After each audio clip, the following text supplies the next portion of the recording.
நடக்கிற பிரச்சனைகள் ஒன்னா ரெண்டா? பெண் குழந்தைகளுக்கு எதிரா, பெண்களுக்கு எதிரா, ஏன் மனித உயிர்களுக்கு எதிரா? இதெல்லாம் நம்ம பார்க்கிறோம், படிக்கிறோம், மற்றவங்க கிட்ட இருந்து கேட்டு தெரிஞ்சுக்கிறோம். இதுக்கெல்லாம் ஒரு நிரந்தரமான ஒரு தீர்வு என்ன தெரியுமா? ரொம்ப சிம்பிள் தான். நம்ம தமிழ்நாட்டு மக்களுக்கு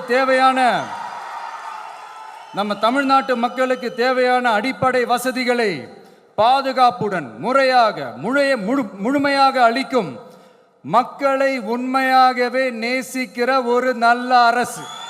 சம்பிரதாயத்துக்காக ட்வீட் போடுறதும், சம்பிரதாயத்துக்காக அறிக்கை விடுறதும், சம்பிரதாயத்துக்காக நானும் மக்களோட மக்களா இருக்கிறேன் காட்டிக்கிறதும், சம்பிரதாயத்துக்காக மழை தண்ணியில நின்று போட்டோ எடுக்கிறதும் எனக்கு அதுல கொஞ்சம் கூட உடன்பாடே இல்லை. மக்கள் உணர்வுகளை மதிக்க தெரியாத,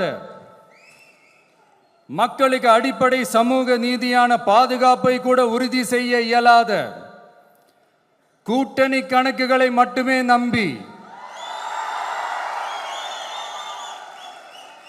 இருமாப்புடன் 200 வெல்வோம்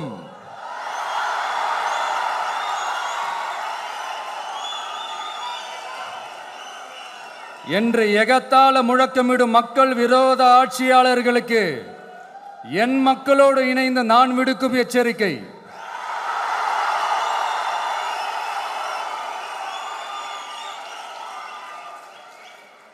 நீங்க உங்களோட சுயநலனுக்காக பல வழிகளில் பாதுகாத்து வரும் உங்கள் கூட்டணி கணக்குகள் அனைத்தும் 2026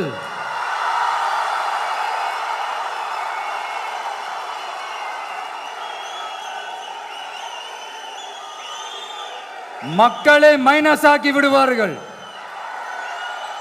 மக்களே மைனஸ் ஆக்கி விடுவார்கள். மக்களே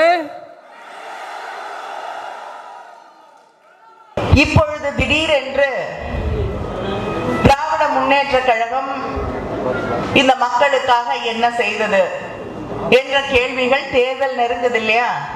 அதனால இந்த கேள்விகளும் அதிகமாக கேட்க தொடங்கும். வாட்ஸ்அப்ல பொய் செய்திகள் போடுவதற்கே என்று ஒரு கூட்டம் இருக்கிறது. அவங்க அதை தயாரித்து போட்டுக்கொண்டே இருப்பார்கள். நாம் தெளிவாக ஒன்றை புரிந்து கொள்ள வேண்டும். இந்த தேர்தலிலே நம்மை பிரித்து, ஏன்னா பல மாநிலங்கள்ல மக்களை பிரித்து ஜாதி வாரியாக பிரித்து குழப்பங்களை உருவாக்கித்தான் சில வெற்றிகளை சில பேர் பெற்றிருக்கிறார்கள். அதே போல இங்கேயும் வந்து சில குழப்பங்களை செய்ய முயற்சி செய்வார்கள். ஆனால் இது தந்தை பெரியாரின் மண், திராவிட இயக்கத்தின் மண், தலைவர் கலைஞருடைய மண். இதையெல்லாம் நம் மக்கள் நம்ப தயாராக இல்லை. ஆனால் அதையும் தாண்டி அந்த எந்த குழப்பமும் சிறிதளவு கூட இங்கே வந்து விடாமல் நாம் நம்முடைய சாதனைகளை இருக்கக்கூடிய இளைஞர்களுக்கு, அதே போல இருக்கக்கூடிய மக்களுக்கு நேரடியாக சென்று தொடர்ந்து நாம் சொல்லிக் கொண்டிருக்க வேண்டும். ஆங்கிலத்திலே சொல்லுவார்கள் ட்ரைட் அண்ட் டெஸ்டட் என்று. இதை அவர்கள் டெஸ்ட் பண்ணி இது நிச்சயமா வேலை செய்யும் அப்படின்னு ப்ரூவ் பண்ணியிருக்கக்கூடிய ஒரு ஆட்சி தான் திராவிட முன்னேற்ற கழக ஆட்சி. ஒடுக்கப்பட்ட மக்களுக்காக தொடர்ந்து செயல்படக்கூடிய ஒரு ஆட்சி என்பதை ப்ரூவ் பண்ணியிருக்கக்கூடிய, நிரூபித்து காட்டி இருக்கக்கூடிய ஆட்சி நம்முடைய ஆட்சி.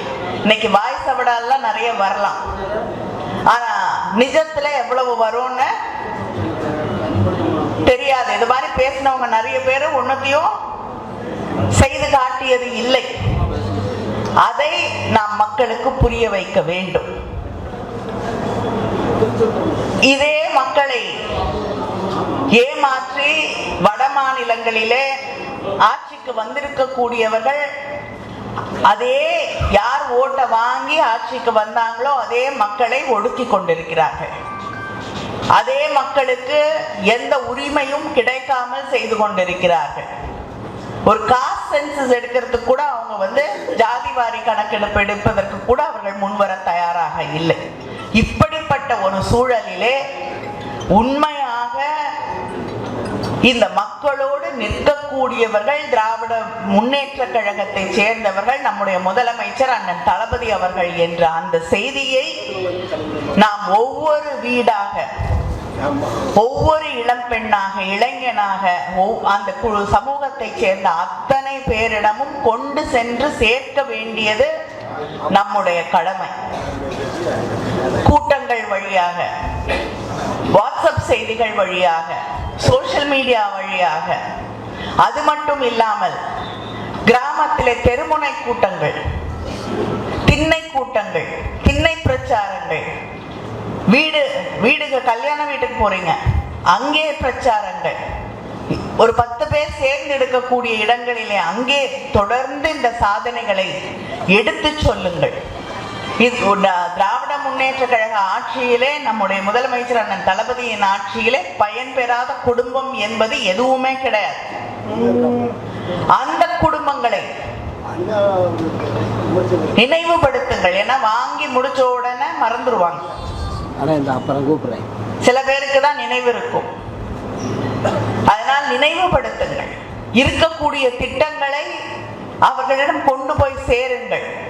இதை செய்தாலே நம்மை தாண்டி வெற்றி பெறுவதற்கு வேறு யாரும் தமிழ்நாட்டிலே இல்லை இல்லை இல்லை. வெற்றி என்பது இந்த மக்களுக்காக உழைக்க, தனக்கு ஓட்டு போடாதவர்களும் வாக்களிக்காதவர்களுக்கும் சேர்ந்து நான் முதலமைச்சராக பணியாற்றுவேன் என்று சொன்ன நம்முடைய அண்ணன் தளபதி அவர்களை மறுமுறை இந்த தமிழ்நாட்டிலே முதலமைச்சராக ஆக்கக்கூடிய அந்த பணியை நாம் செய்ய வேண்டும். இதில் எந்த மாறுபாடும் மக்களிடம் வந்துவிடாமல் அவர்களை ஒருங்கிணைத்து சரியான செய்திகளை அவர்களிடம் கொண்டு போய் சேர்த்து இந்த தேர்தல் வெற்றி உங்கள் கரங்களிலே இருக்கிறது என்ற அந்த ஒரு கடப்பாடோடு பணியாற்றினால் வெற்றி நிச்சயம். அண்ணன் தளபதி சொல்லுவது போல 200 தொகுதிகளிலும் நிச்சயமாக நானும் சொல்கிறேன், இருமாப்போடு சொல்கிறேன், வெற்றி நிச்சயம், வெற்றி நிச்சயம்.